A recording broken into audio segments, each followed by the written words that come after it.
Okay, question 10 is a probability question. So I've got Lena spinning a biased spinner 40 times, and we have her results table below. So we've got 1, 2, 3, 4, and 5.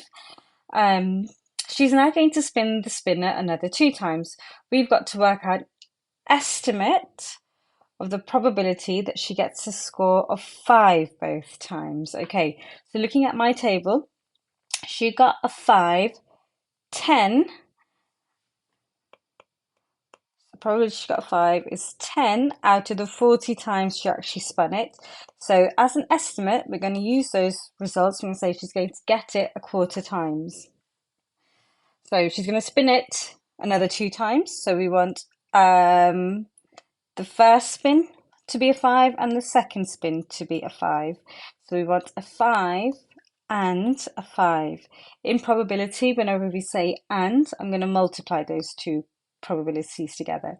So probability of her getting a 5 is a quarter, and getting a quarter again is another quarter. Okay, multiply that together. What am I going to get? 1 times 1 is 1. 4 times 4 is 16. That's my final probability. Now we've got Derek for part B. He's going to spin the spinner a large number of times.